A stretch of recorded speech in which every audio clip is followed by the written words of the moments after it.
기도하겠습니다. 거룩하신 하나님 아버지, 오늘도 우리를 말씀 앞으로 불러주시고 주님의 영광 가운데 거하게 하시니 감사드립니다. 산 위에서는 주님의 영광을 보고도 산 아래 여전히 두려움과 의심 속에 머무므로 주님을 신뢰하지 못했던 우리의 연약함을 긍휼히 여겨 주옵소서.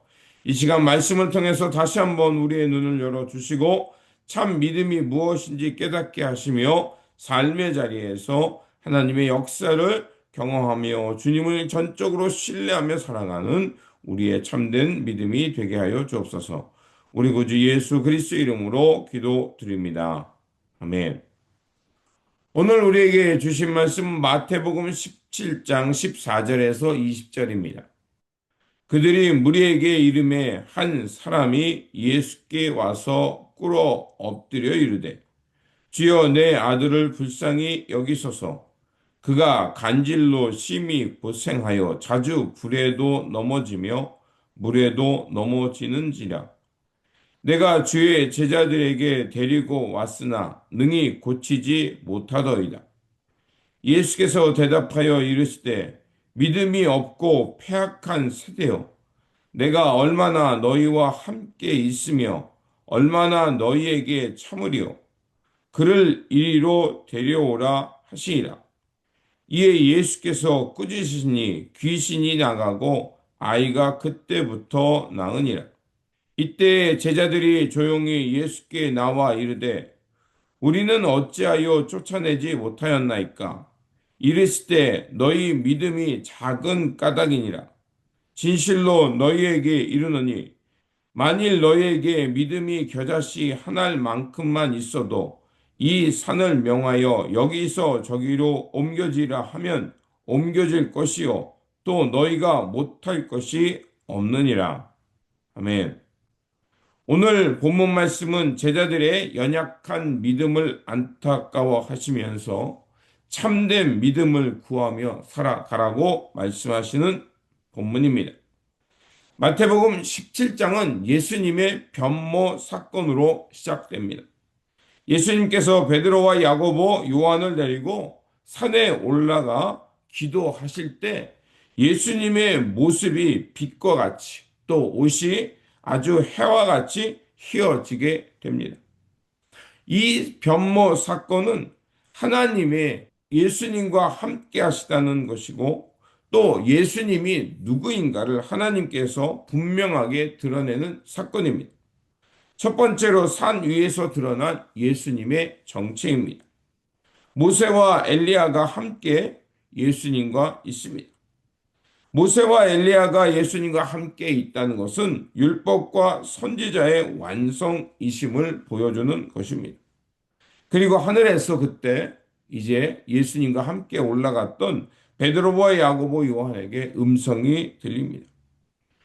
이는 내 사랑하는 아들이요 내 기뻐하는 자니 너희는 그의 말을 들으라 라는 음성이 들리게 옵니다. 이 음성은 예수님께서 세례를 받으시고 무트로 올라오실 때 들렸던 소리와 같은 것입니다.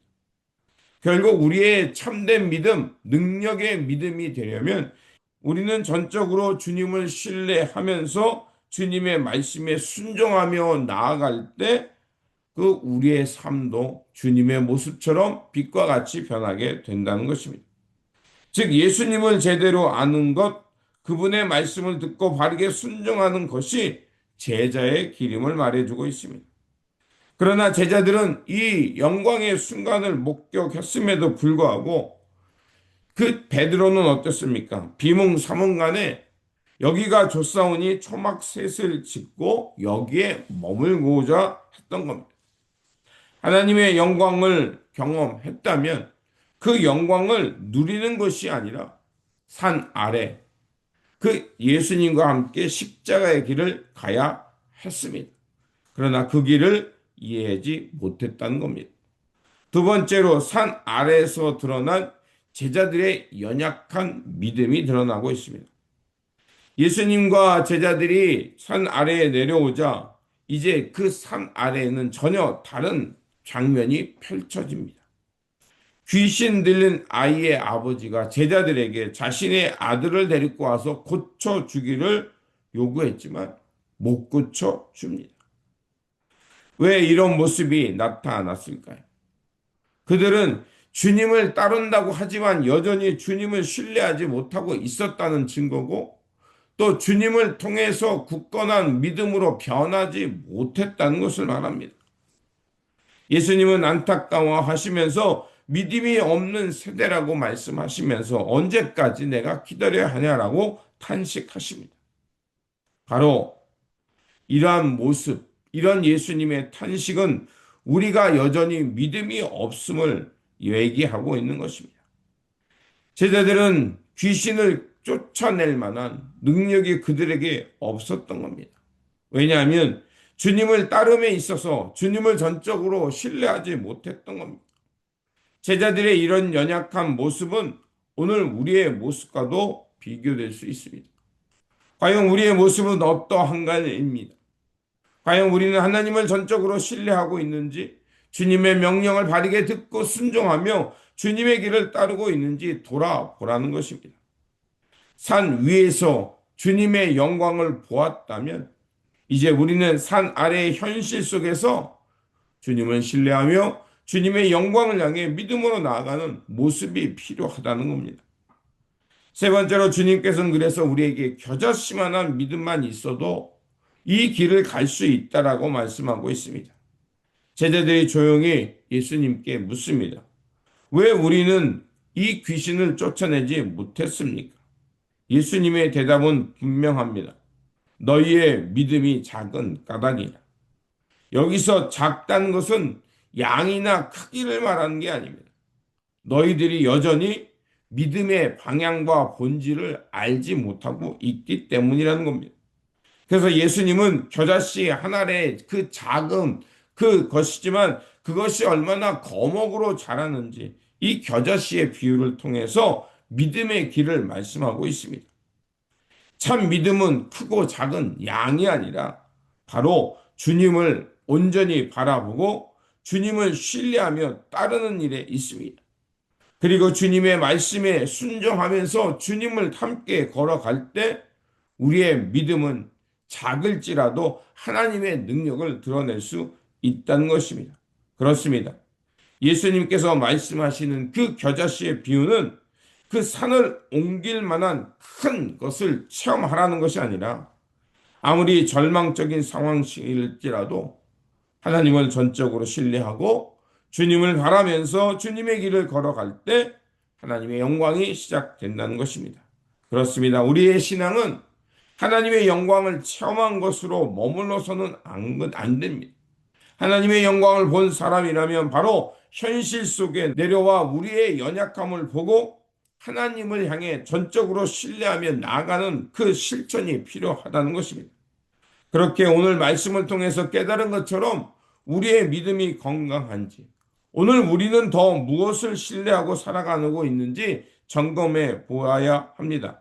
그래서 하나님의 말씀을 더 굳게 의지하고 주님의 길을 걸어감을 통해서 그 순종이 작지만 그 작은 순종을 통해서 산을 옮길 만한 건강한 믿음으로 또 하나님의 영광을 경험하는 믿음이 되어야 합니다. 그러므로 우리의 작음을 알고 주님께 믿음을 구하면서 주님만을 전적으로 신뢰하면서 주님의 길을 따름으로 건강한 믿음이 되어서 주님의 영광을 드러내는 믿음의 사람들이 되시기를 주님의 이름으로 축원드립니다. 기도하겠습니다. 자, 위로우신 하나님, 우리가 산 위의 은혜를 경험했음에도 불구하고 산 아래에서 여전히 흔들렸음을 고백합니다.